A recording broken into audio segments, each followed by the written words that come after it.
कन्हैया एक दिन तुझे तेरी बहू दिखवाए देंगे, फिर बताना कि ब्याह करना है कि ना है। अब तो महाराज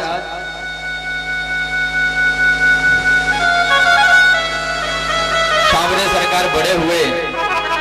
सुखदेव जी कह रहे हैं कि राजन एकदा क्रियमाणास्ते रामाद्यागोपधारका कृष्णोऽमृतं भवित कृष्णोऽमृतं भक्षितवानिति मात्र निवेदिते।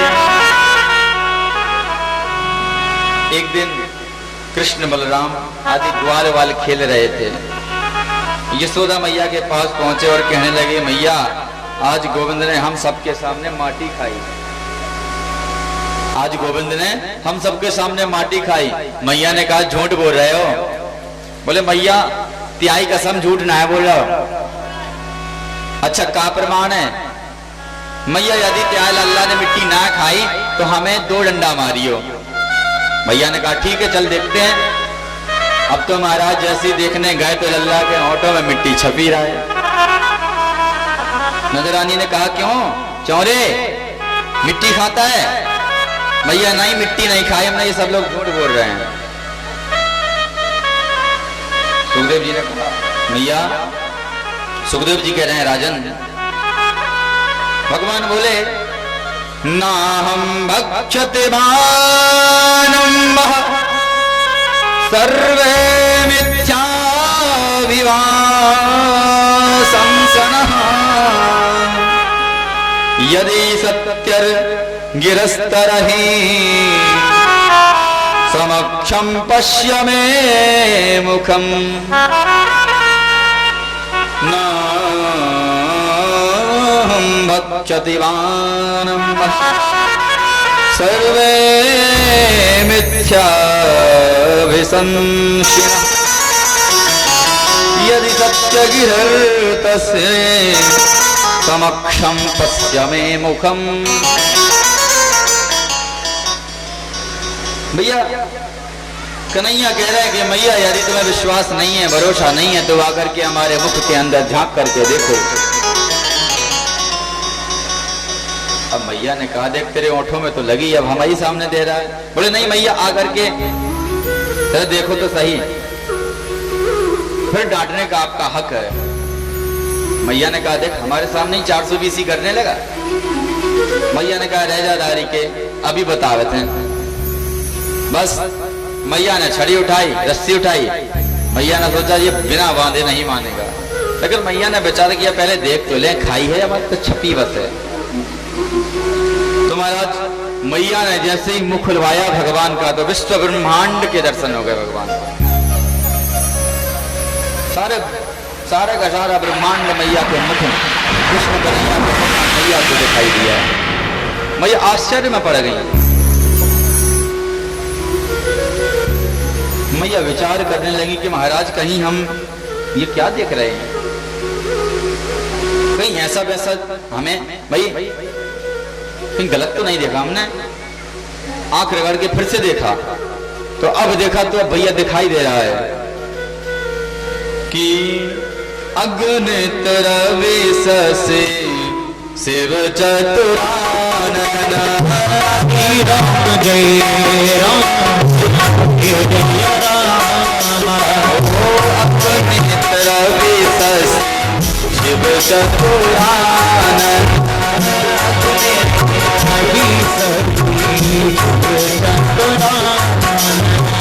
बहुगिरी सरित सिंधुमयी कानन बहुगिरी सरित सिंधुमयी काल कर्म गुण ज्ञान स्वभाव काल कर्म स्वभाव काल कर्म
भैया जैसे कन्हैया के मुख में विश्व ब्रह्मांड के दर्शन हुए तो नंद रानी के चेहरे से पसीने की बूंद बूंद झलकने लगी।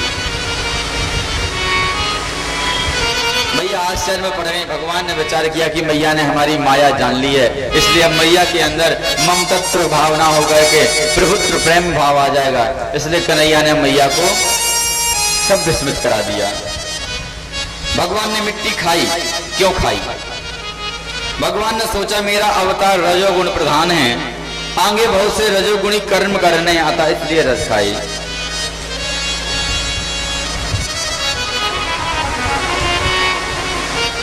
महाराज एक दिन कन्हैया उद्यम करने लगे, बहुत उद्यम करने लगे। सखियों के घर में जा जा करके मक्खन की मटकी तोड़ने लगे। तो एक दिन मैया बैठी थी घर में, अन्य कर्मों में लग गई। यशोदा स्वयं अपने हाथों से दही मंथन कर रही थी। मंथन के समय ही भगवान आए। भगवान ने कहा मैया भूख लगी है, कुछ व्यवस्था करो, माखन मिश्री अभी चाहिए। मैया ने कहा बस कन्हैया ताजा ताजा माखन दे रहे हैं, तुम्हारे लिए माखन ही मथ रहे हैं। बोले नहीं मैया अभी दो। अब मैया ने कहा देख कन्हैया अभी इतनी जल्दी तो बना नहीं है और ज्यादा हटीला हो गया है, अब तेरी किसी दिन क्लास लगानी पड़ेगी, हमें ज्यादा हटीला हो गया।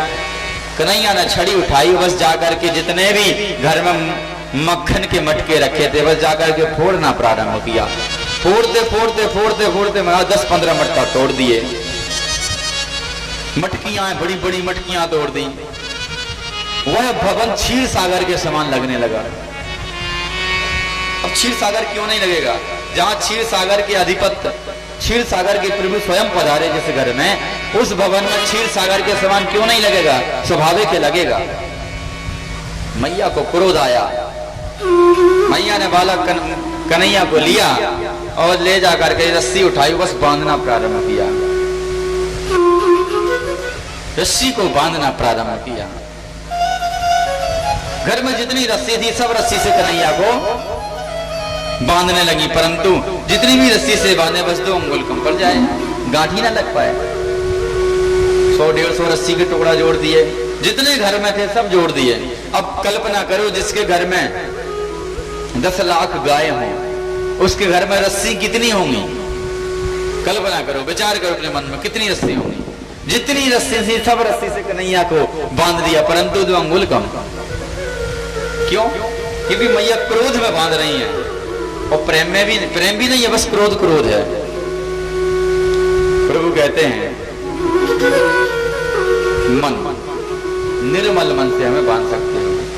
निर्मल मन जन सो मोहि पावा, मोहि कपट छल छिद्र न भावा।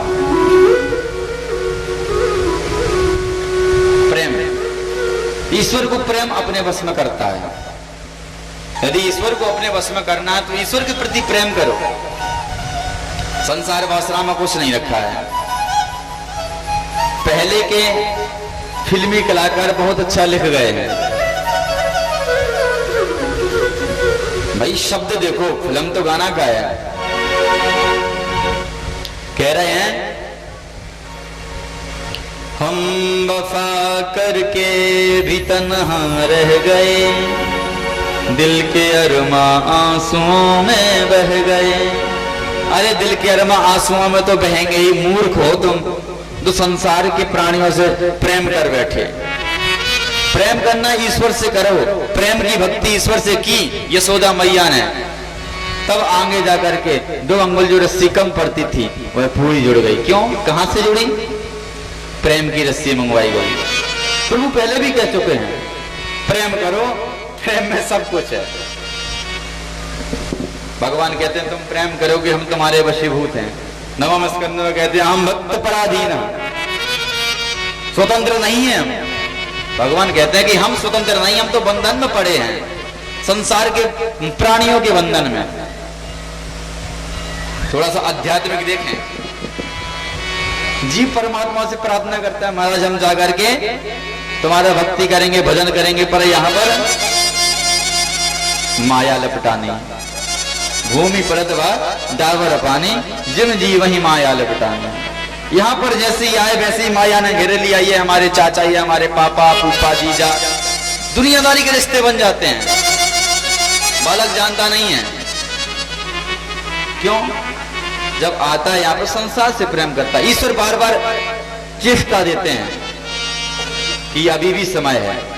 जब जब ईश्वर प्राणी मात्र को दुख देता है, तब तब ईश्वर की यही आदेश होता है, ईश्वर का यही आदेश हुआ है कि बेटा अभी भी समय है, अपने वादे जो दिए थे उसको भूलो नहीं। परंतु जीव तब तक ही ईश्वर को भजता है जब तक उसके दुख निवृत्त ना हो। अब महाराज प्रेम की रस्सी मंगवाई गई वृषभानुनंदिनी राधा किशोरी के यहाँ से, बरसाने से। भगवान प्रेम की रस्सी में बंध गए। तब से इनका नाम पड़ गया राधा दामोदर। वृंदावन में मंदिर है राधा दामोदर का। जो लोग जाएंगे दर्शन करेंगे, जो लोग गए होंगे उनने भी दर्शन किए होंगे वृंदावन में श्री राधा दामोदर महाराज को।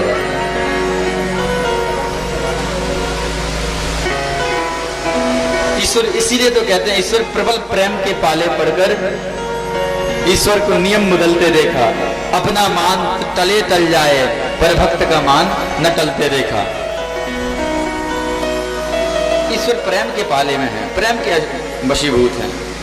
ईश्वर ने फल बेचने वाली के ऊपर कृपा की। एक दिन सभी लोग, सुखदेव जी कह रहे हैं, सभी लोग वृंदावनी लोग, सभी लोग ब्रजवासी लोग बैठे हुए थे, कह रहे हैं गोप वृद्धामहोत्पातन भूया बृहद्वये नंदादया समागम्या ब्रज कार्यम मंत्रयन्। जब ब्रज में इस तरह के भारी उत्पात होने लगे तो नंद आदि सभी गोपगणों ने विचार किया कि अब ब्रजवासियों को क्या करना चाहिए, कहीं अन्यत्र स्थान पर चलना चाहिए, यह क्षेत्र हम लोग के लिए अच्छा नहीं है, सही नहीं है। सभी लोगों ने विचार किया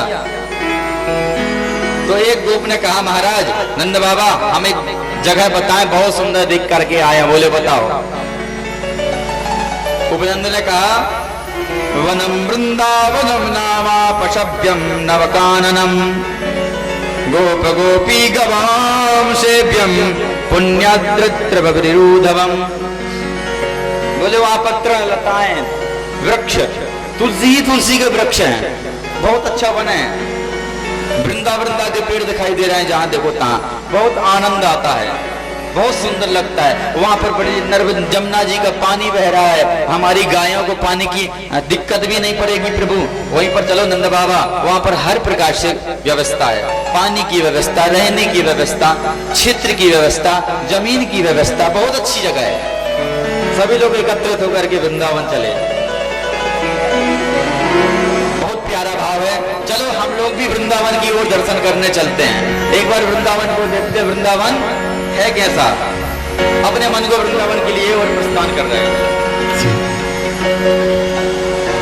मन चले